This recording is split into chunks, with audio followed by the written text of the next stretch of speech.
The announcement of the June 5th, 2023 Yu-Gi-Oh! Forbidden Unlimited list is one of the most shocking and surreal things I've experienced in the 20 years of me playing this game. It was released right in the middle of YCS Philly, where I was dueling against Dragon Link at the time, and the uproar it caused reverberated throughout the entire gaming hall. Further to that point, emotions were so high it was almost palpable. While many were completely confused by the timing, we were also delighted that the wait was finally over and that the list had finally dropped. Immediate reactions to ban lists are usually the most genuine, but on the other hand, they're often hyperbolic. That's why I wanted to wait a couple of weeks to see if I still felt the same way that I did on that day, because my initial reactions were, I figured I'd go a little bit more in depth into it. I think this ban list is a complete L. Konami's just been dropping so many L ban lists, like it's crazy. Number one, overall, this ban list was pretty bad. And number two, some of the things that Konami did on the list were basically criminal. Okay, I'll admit, maybe a couple of weeks later, I'm still a bit hyperbolic. Let me start off by saying that the June list actually did some good. I'm not gonna spend the entire video acting like they got it all wrong and saying blah blah blah, everything they did sucked, etc, etc. Branded Expulsion and a Pointer of the Red Lotus were super high-end cheese cards. Generally speaking, when they resolved, you either locked your opponent out of special summoning for the turn, which led to easy and unfair kills on the crackback, or you looked at your opponent's opening hand, analyzed it, and then removed the single biggest threat to you. Getting cards like this out of the game is very positive in my opinion. I also applaud Konami's attempts to hit Kashtira, even if I don't agree when it comes to how they went about it. Prior to YCS Philly, the sentiment in the community was that Kashtira was pretty fine outside of Mindhacker and that we had a new crop of decks ready to challenge it. However, Kashtira completely dominated that event,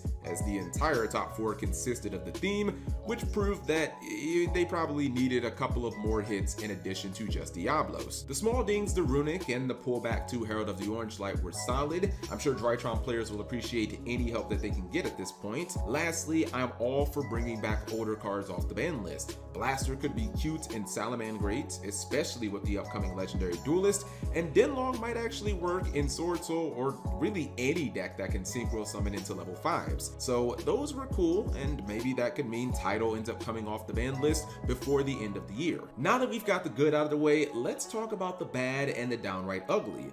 So Gamma's one that I'm rather sad about. It's a very strong card, so I understand why it's that one. However, I think that a lot of going second disruption strategies don't have any way to remove monsters.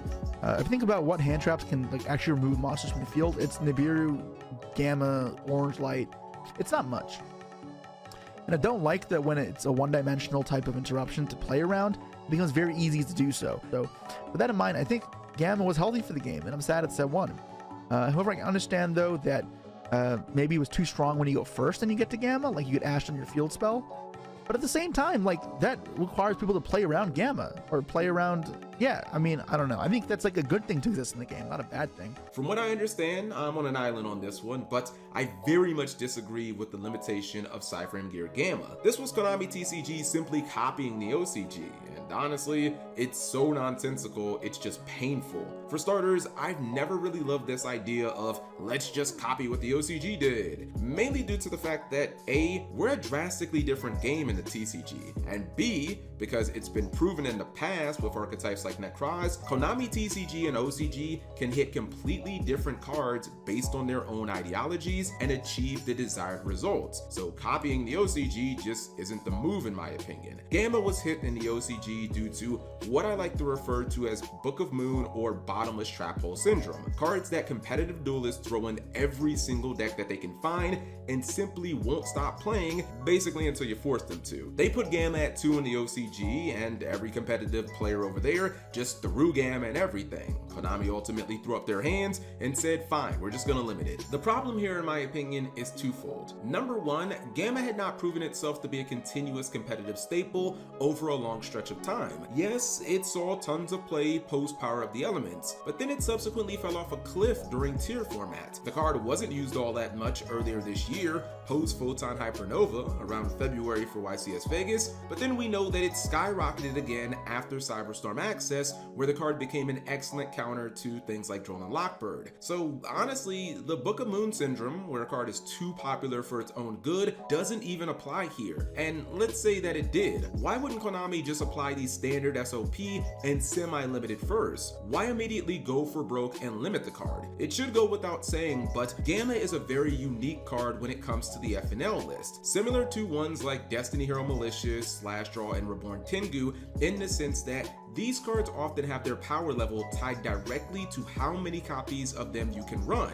rather than a card that's individually powerful by itself, such as Soul Charge or Imperial Order, where you only need one copy to win the game. With Gamma specifically, it's because the card has to be accompanied by a brick that you basically never want to draw, and of course Cyframe Gear Driver. 3 amazing cards to 1 brick is definitely worth it. Even 2 to 1 is probably worthwhile, but 1 good card to 1 brick sounds like a horrible ratio, as you're just as likely to draw a Driver as you are Gamma. So by limiting the card, you effectively kill its competitive viability completely. I never dispute Gamma's absurd power, but on the other side, conveniently, no one ever seems to bring up the card's clear and obvious downsides that balance it. The whole can't be normal summoned, has to be run alongside a brick, and is completely dead if you have a monster on the field, unless of course you commit to the theme's Link monster, which is a 2-card investment just to make a dead hand trap live.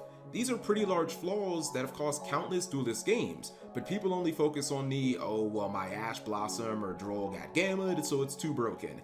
Yes, I admit, sometimes Gamma on your turn is downright game winning, and Gamma's power was probably pushed to an all-time high with the Stardust Excel into Baron play. But again, as I just mentioned, Gamma has huge downsides that could easily make the card unusable. Like for instance, if you use Gamma turn 1 in an attempt to stop your opponent, then to draw another copy maybe a turn or 2 later. With Driver almost certainly banished, you simply can't resolve the card. People might be annoyed by these high-risk, high-reward cards like Cyframe Gear Gamma and Dimensional Shifter, but personally I like them. I'm not talking about cards like Imperial Order where the cost is a joke. I'm talking about cards where the drawback is that you might not even be able to use said card on the second turn of the duel if you draw it. Lightning Storm. Wow. That's like, I can't imagine a more out of touch hit than that. Lightning Storm to semi-limited was another baffling move that I don't think anyone thought was necessary. Just like Gamma, it was the TCG just copying off the OCG's homework, but seriously, who was even playing 3 of this card? Furthermore, who was complaining about it? As someone who loves his trap decks, I moan and gripe about Harpy's Feather Duster infinitely more than Lightning Storm. I know that feeling. Oh, look at that. He's just spreading his hand onto the table. Classic sat five by Applause Yugioh. from the crowd. And the We crowd love it. is loving it. They're celebrating the classic. Also sat five, but there's the ice. No, and she shakes her hand! Jessica Robinson advances to the final with the Harpy's Feather Duster. 4-5! Holy, what was that? I will say. Yes, I know L-Storm can be more versatile, but it can and is often played around by simply summoning monsters in defense mode. Also, like Gamma, there's clear drawbacks to the card. There's basically no drawbacks to Feather Duster. So if Konami wanted to help out back row decks with this move, I don't understand why they just didn't ban Feather Duster instead. Conversely, if they were actually aiming for L-Storm, I would ask why, because it wasn't on anyone's radar and no one was complaining about it. Next up were the hits to Purely Delicious Memory and Super Heavy Samurai Scarecrow. Where do I even begin here? You want to talk about a slap in the face to the players? How about absolutely devastating competitive archetypes that have only been at full power for a month? This is Pepe level destruction, which, side notes, I will have an upcoming History of Tier 0 video on. But just know that Pepe got utterly obliterated after its first legal YCS, which it also won.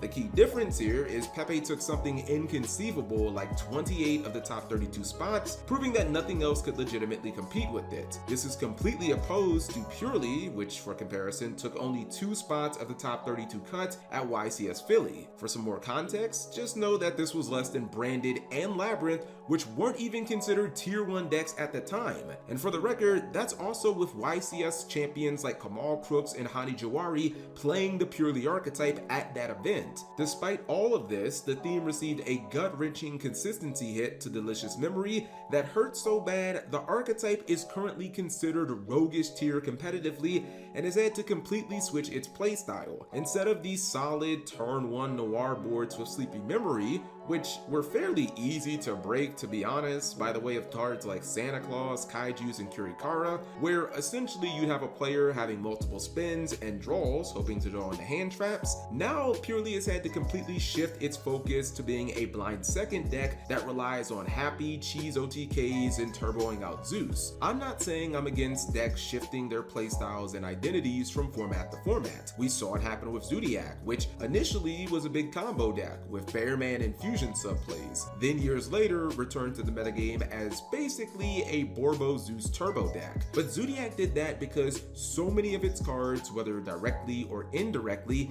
ended up on the Forbidden and Limited list because of the deck's competitive dominance. What competitive dominance did Purely ever have in the TCG? I mean, it got crippled here before it even got a single OCG hit, and that's despite the fact that it's been the best deck in the OCG metagame for the entire April format. By the way, that's at the time of me recording the video, things could change. But regardless of that, if Purely does get hit hard in the OCG, it would have at least had its dominant best deck of the format run that justifies the hits. Speaking of the latter, Super Heavy Samurai did put up good numbers at Philly, 6 players in the top 32 cut to be exact, but Scarecrow being outright banned just felt brutal. Samurai can still do combos, but now it seems like they're mainly 2 and 3 card combos that offer little protection from hand traps or disruption. Combine that with the downside of still not really being able to run spells and traps in the main deck, because that's kind of how Samurais roll. You don't want to turn off their effects, and it feels like you're getting a lot of the negative with no longer the high ceiling and upside that the deck was known for. While we're still in the early stages of the new format, the early indicators are that this deck's play rate and competitive success have completely tanked. Just like Purely, it's kind of looking like a roguish level deck right now. While I wasn't the biggest fan of this deck's playstyle, if I'm being fair, I don't feel like this deck accomplished enough to justify that level of destruction. To be honest, I think my biggest issue with this ban list in particular is that it didn't feel very fair. Decks like Samurai and Purely got utterly destroyed despite just entering the metagame for their first major YCS, while Kashtira and Konami's beloved Branded got slaps on the wrists and their consistency is still sky high. There's also the Sky Striker angle where that theme got loads of cards off the FNL list, while comparable archetypes like Zodiac and True Draco are completely forgotten about, which just reeks of bias, but I should have already addressed that in another video by now. Overall, despite the fact that I'm enjoying the new format a lot, I'm personally not a fan of the June 5th, 2023 ban list, and a lot of the decisions Konami made in regards to it. My enjoyment is really coming from the new Versus archetype that I love, and returning themes to the metagame such as Runic. But to the ban list specifically, I think with the power of hindsight, it has the potential to go down as one of the worst, or at least most controversial in recent memory. But I guess at the end of the day, I want to know what you think, especially now that we've had a couple of weeks to digest it.